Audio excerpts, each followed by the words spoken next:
사탄이 일어나 이스라엘을 대적하고 다윗을 충동하여 이스라엘을 계수하게 하니라.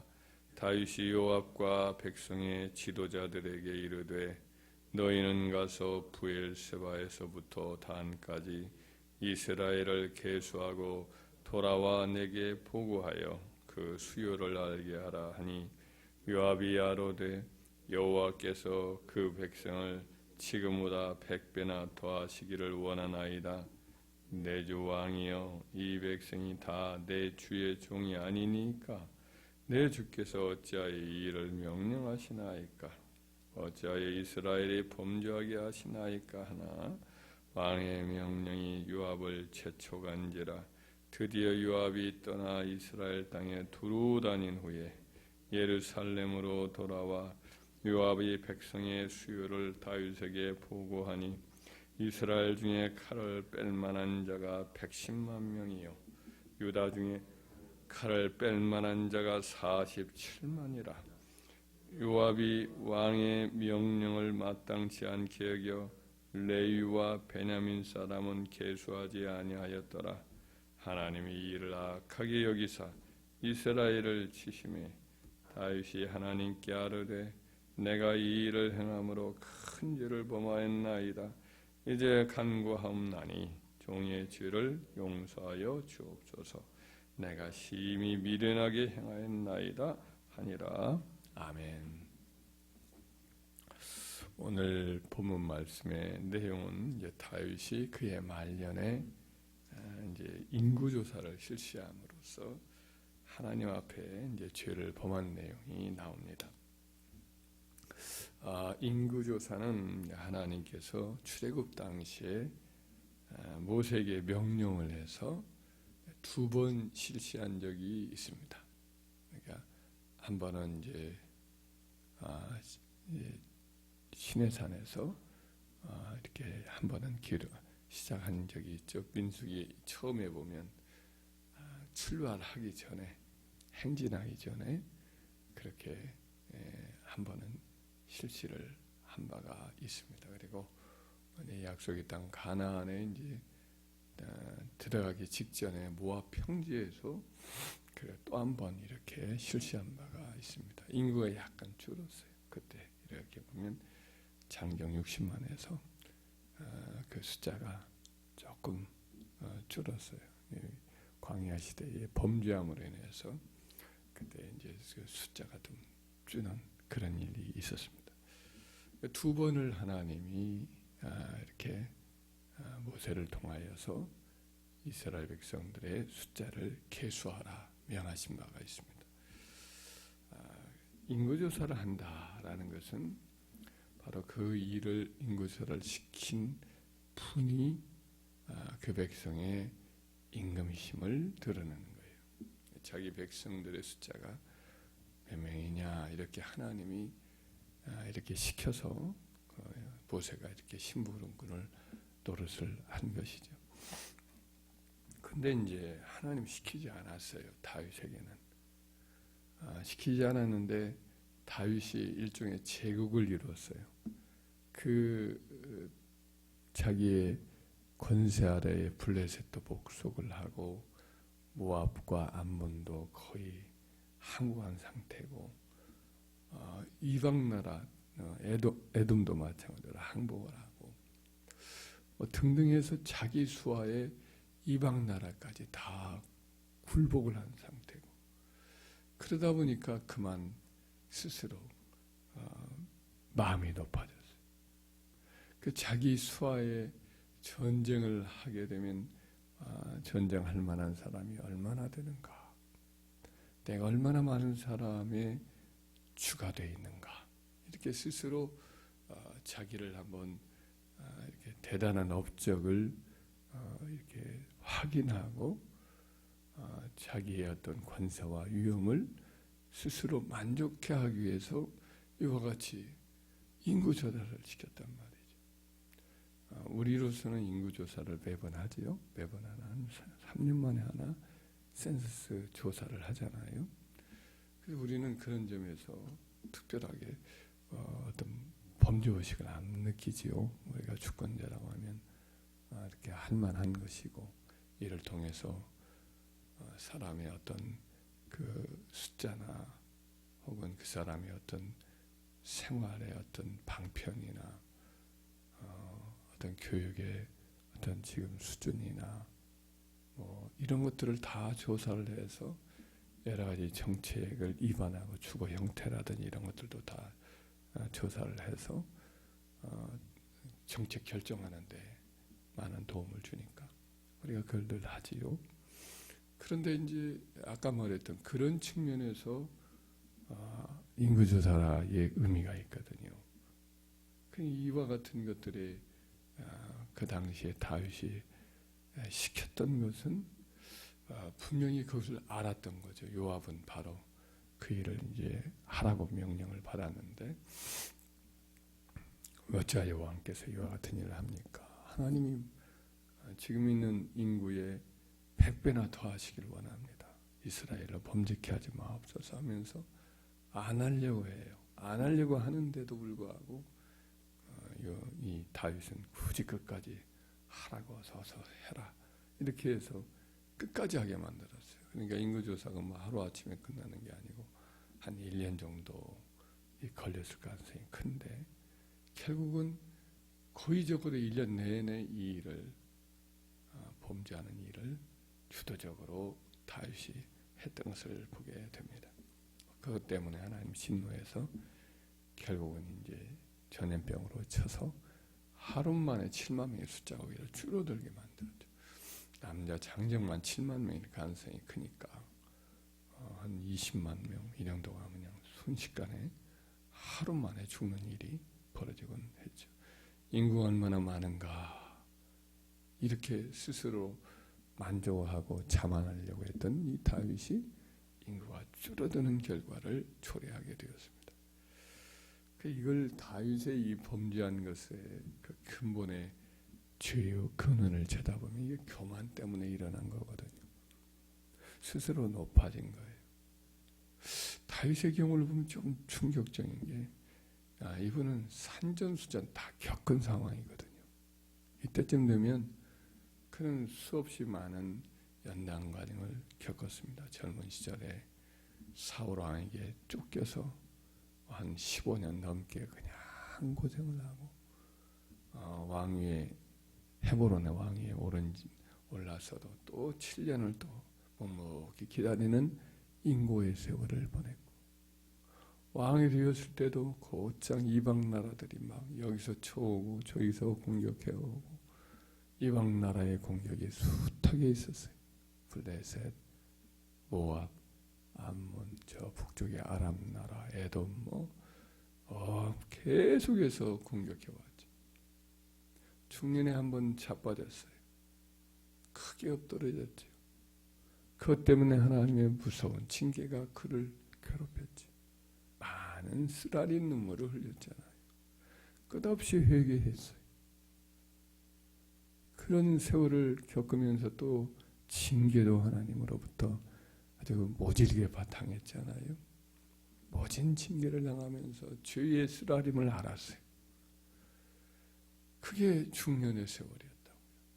나라도 일 때문에 어지럽고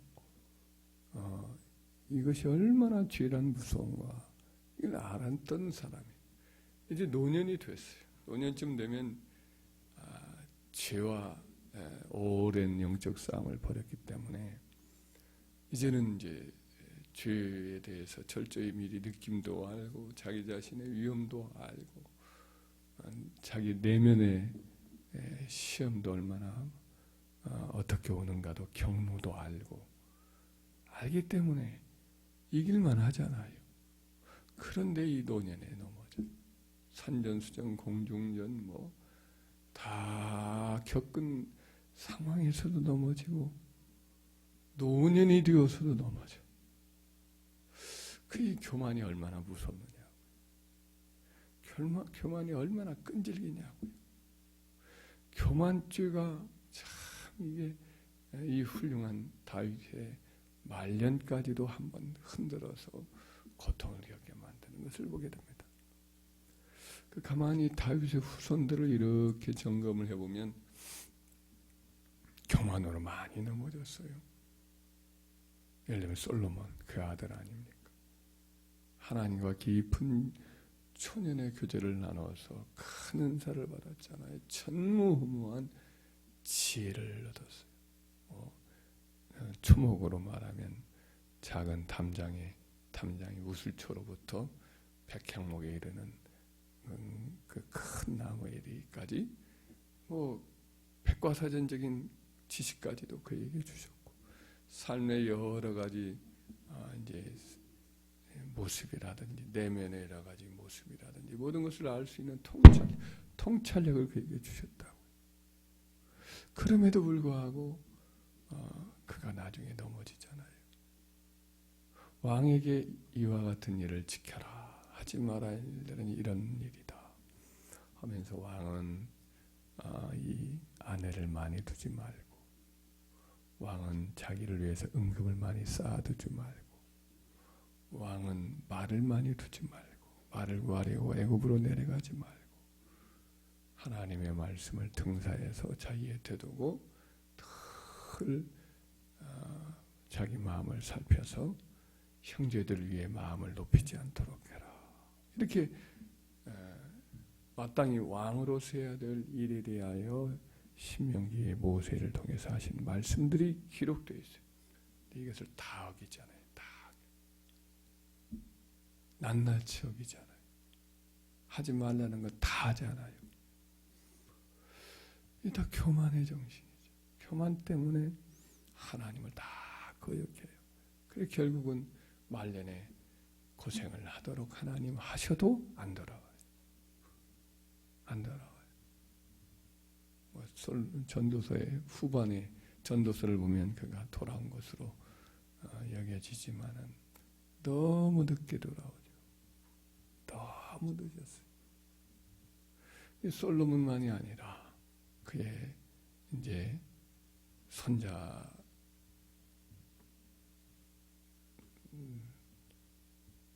르호보암, 그다음에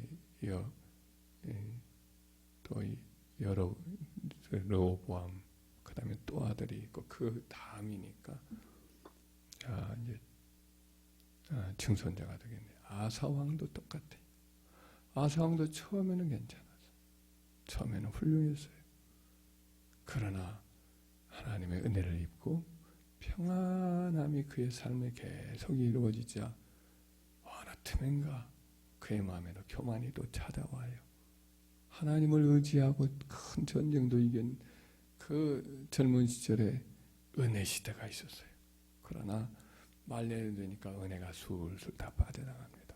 빠져나가서 저 북쪽 나라 왕 베가가 쳐들어오려고 하니까 그만 인간적 술수를 써서 그 윗지방에 있는 아람 나라의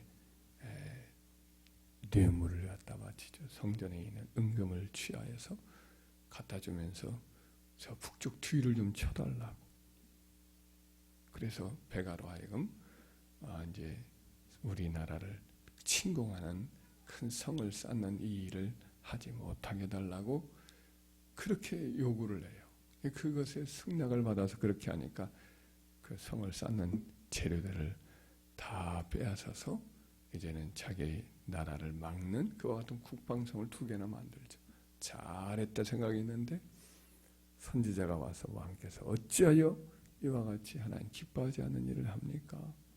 아람 나라를 이렇게 의지해서 어찌하여 북나라 베가 왕을 막는 일을 하였습니까? 이로써 아람 나라가 왕의 손길에서 떠난 줄을 아십시오.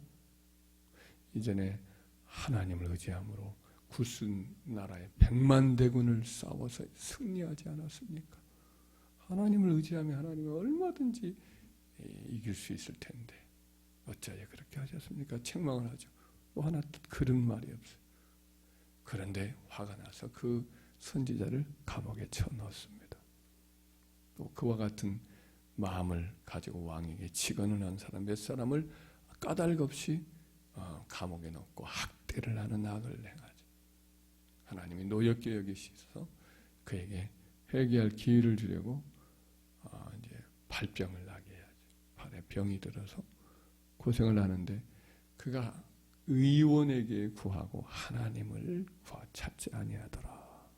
그 발병을 2년 동안 앓다가 그냥 세상을 떠나요.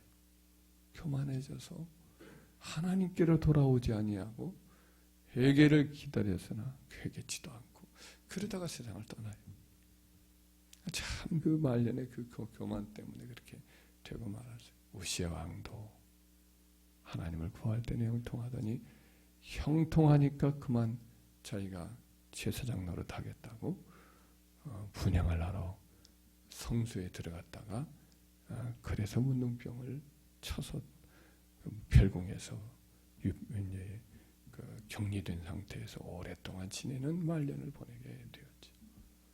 시스기 양도 마찬가지.